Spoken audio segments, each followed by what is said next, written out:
Assalamualaikum warahmatullahi wabarakatuh. Jumpa lagi di channel Amin Al-Abror. Alhamdulillahi rabbil alamin. Allahumma sholli ala Sayyidina Muhammad wa ala ali Sayyidina Muhammad. Bersyukur kepada Allah subhanahu wa ta'ala, salawat kepada baginda Rasul Muhammad sallallahu alaihi wasallam. Mudah-mudahan kita semua mendapatkan syafaatnya beliau fid dini wal dunya wal akhirah. Amin amin ya rabbal alamin.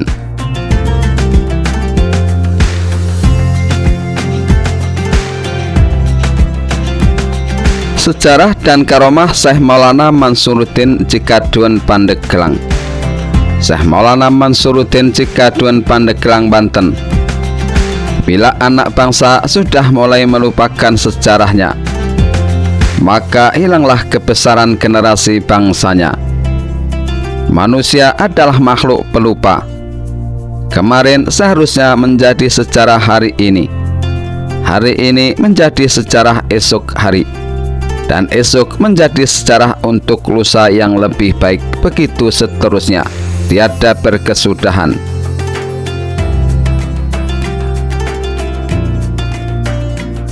Tapi ternyata tidak berlaku untuk manusia-manusia pelupa. Fakta-fakta sejarah yang menunjukkan betapa signifikannya peran-peran ulama dan santri. Para ulama dan santri sudah memperhatikan sejarah mereka di esok hari. Tinggal kita sekarang, apakah akan melanjutkannya atau tetap nyaman menjadi manusia-manusia amnesia. Peristiwa sejarah yang terjadi di tengah bangsa Indonesia sampai hari ini hakikatnya merupakan kesinambungan masa lalu yang mana fondasinya sudah dipancangkan kuat oleh para ulama dan santri, dan tidak akan cukup kalau kita menuliskannya dalam lembaran artikel sederhana ini. Setidaknya gambaran sederhana di atas bisa memantik kesadaran kolektif kita tentang sejarah. Cerita rakyat yang berhubungan dengan Islamisasi di Banten, salah satunya adalah cerita Syekh Maulana Mansuruddin. Menurut ceritanya, sang Syekh adalah salah seorang yang menyebarkan agama Islam di daerah Banten Selatan. Dengan peninggalannya berupa batu Quran yang sekarang banyak berdatangan wisatawan untuk berziarah atau untuk mandi di sekitar Patilasan. Karena di sana ada kolam pemandian yang di tengah kolam tersebut terdapat batu yang bertuliskan Al-Quran.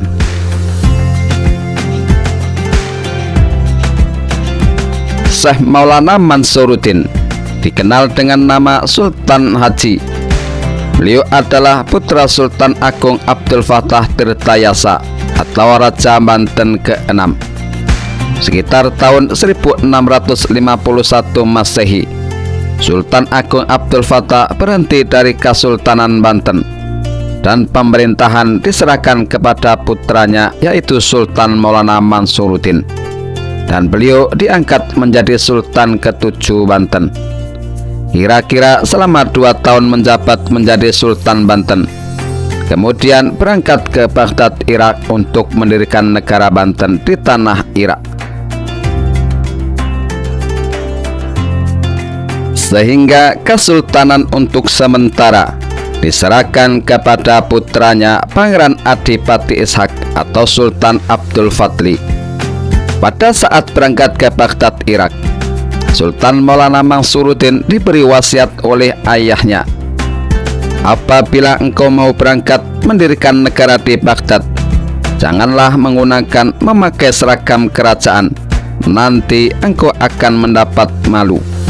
Dan kalau mau berangkat ke Baghdad, untuk tidak mampir kemana-mana harus langsung ke Baghdad, terkecuali engkau mampir ke Mekah dan sesudah itu langsung kembali ke Banten.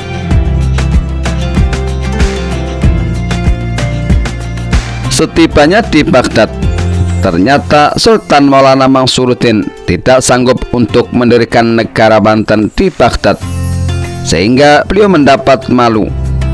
Di dalam perjalanan pulang kembali ke tanah Banten, Sultan Maulana Mansuruddin lupa pada wasiat ayahnya, sehingga beliau mampir di Pulau Menjali di kawasan wilayah Cina dan menetap kurang lebih 2 tahun di sana. Lalu beliau menikah dengan Ratu Jin dan mempunyai putra 1.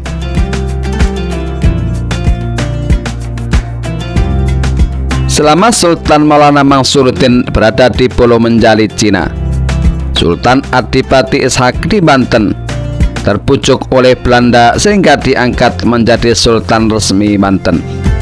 Tetapi Sultan Agung Abdul Fattah tidak menyetujuinya, dikarenakan Sultan Maulana Mansuruddin masih hidup dan harus menunggu kepulangannya dari negeri Baghdad. Karena adanya perbedaan pendapat tersebut, sehingga terjadi kekacauan di Kesultanan Banten.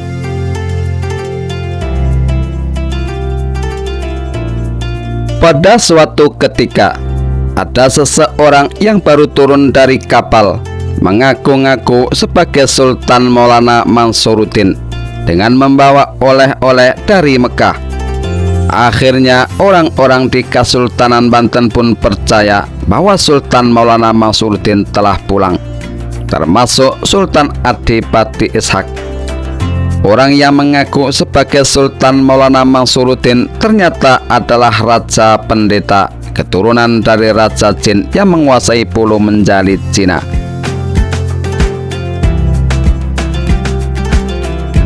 Selama menjabat sebagai Sultan palsu dan membawa kekacauan di Banten, akhirnya rakyat Banten membenci Sultan dan keluarganya, termasuk ayahanda Sultan, yaitu Sultan Agung Abdul Fattah.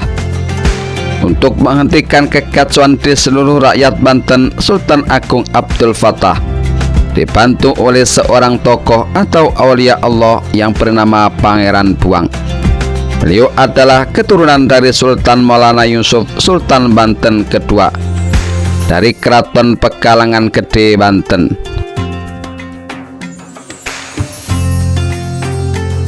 Sehingga kekacauan dapat diredakan dan rakyat pun membantu Sultan Agung Abdul Fattah dan Pangeran Buang, sehingga terjadi pertempuran antara Sultan Maulana Mansuruddin palsu dengan Sultan Abdul Fattah dan Pangeran Buang yang dibantu oleh rakyat Banten. Tetapi dalam pertempuran itu, Sultan Agung Abdul Fattah dan Pangeran Buang kalah, sehingga dibuang ke daerah Tirtayasa. Dari kejadian itu, maka rakyat Banten memberi gelar kepada Sultan Agung Abdul Fattah dengan sebutan Sultan Agung Tirtayasa. Peristiwa adanya pertempuran dan dibuangnya Sultan Agung Abdul Fattah ke Tirtayasa akhirnya sampai ke telinga Sultan Maulana Mansuruddin di Pulau Menjali, Cina, sehingga beliau teringat akan wasiat ayahandanya. Lalu beliau pun memutuskan untuk pulang. Sebelum pulang ke tanah Banten, beliau pergi ke Mekah untuk memohon ampunan kepada Allah Subhanahu wa Ta'ala di Baitullah karena telah melanggar wasiat ayahnya.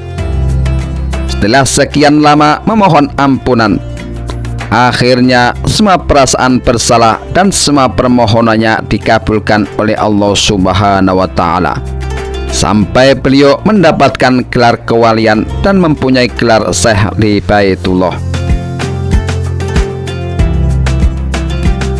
Setelah itu, beliau berdoa meminta petunjuk kepada Allah Subhanahu wa Ta'ala untuk dapat pulang ke Banten.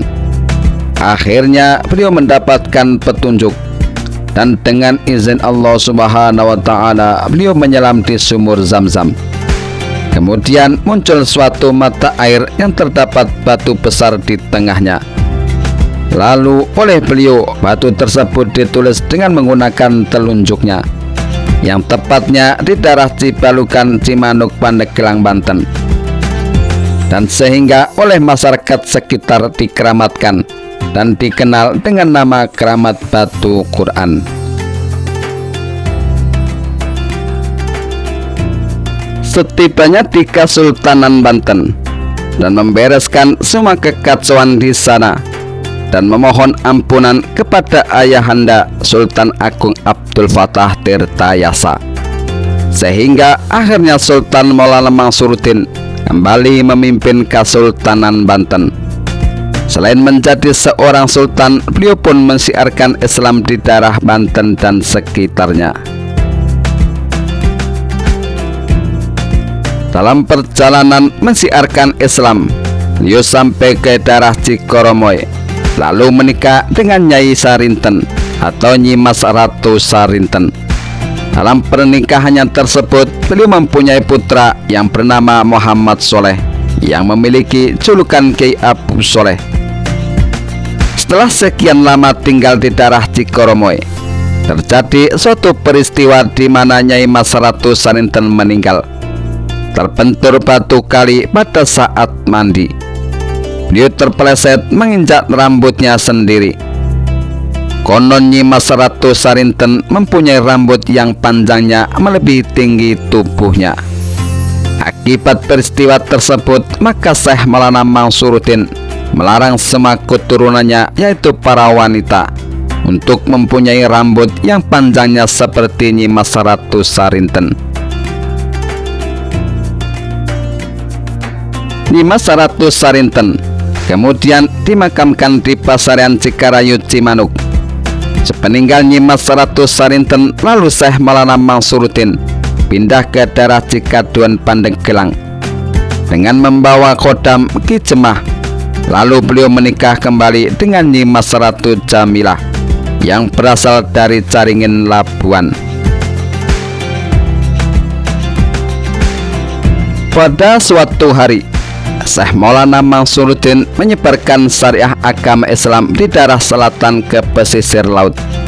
Di dalam perjalanannya di tengah hutan Pakuan Mantiung, Sultan Maulana Mansuruddin beristirahat di bawah pohon waru sambil bersandar bersama khodamnya Ki Jemah. Tiba-tiba pohon tersebut menjongkok seperti seorang manusia yang menghormati. Maka sampai saat ini pohon waru itu tidak ada yang lurus.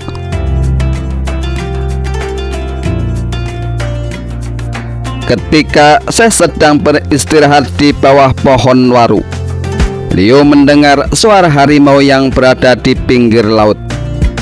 Ketika saya menghampiri, ternyata kaki harimau tersebut terjepit gimah. Setelah itu, harimau melihat Syekh Maulana Mansuruddin yang berada di depannya. Melihat ada manusia di depannya, harimau tersebut pasrah bahwa ajalnya telah dekat. Dalam perasaan putus asa, harimau itu mengaum kepada Syekh Maulana Mansuruddin. Maka atas izin Allah Subhanahu wa Ta'ala, tiba-tiba Syekh Maulana Mansuruddin dapat mengerti bahasa binatang. Karena beliau adalah seorang manusia pilihan Allah Subhanahu wa Ta'ala dan seorang waliullah, maka atas izin Allah pulalah dan melalui karomahnya beliau, kimai yang menjepit kaki harimau dapat dilepaskan. Setelah itu, harimau tersebut dipeat oleh beliau. Lalu beliau pun berbicara, "Saya sudah menolong kamu. Saya minta kamu dan anak buah kamu berjanji untuk tidak mengganggu anak cucu dan semua keturunan saya." Kemudian harimau itu menyanggupi dan akhirnya diberikan kalung surat Yasin di lehernya dan diberi nama Si Pincang atau Raden Langlang Buana atau Ki Buyut Kalam. Ternyata harimau itu adalah seorang raja atau ratu siluman harimau dari semua Pakuwon. Setelah sekian lama mensiarkan Islam ke berbagai daerah di Banten dan sekitarnya, lalu Syekh Maulana Mansuruddin dan khodamnya Ki Jemah pulang ke Cikaduan. Akhirnya Syekh Maulana Mansuruddin meninggal dunia pada tahun 1672 Masehi dan dimakamkan di Cikaduan, Pandeglang, Banten. Hingga kini makam beliau sering diziarahi oleh masyarakat dan dikeramatkan. Wallahu a'lam bishawab. Inilah sepenggal kisah dan karomah Syekh Maulana Mansuruddin Cikaduan, Banten. Semoga bermanfaat bagi kita semuanya. Amin amin ya rabbal alamin. Jangan lupa like, share, dan subscribe. Terima kasih. Akhirul kalam. Wassalamualaikum warahmatullahi wabarakatuh.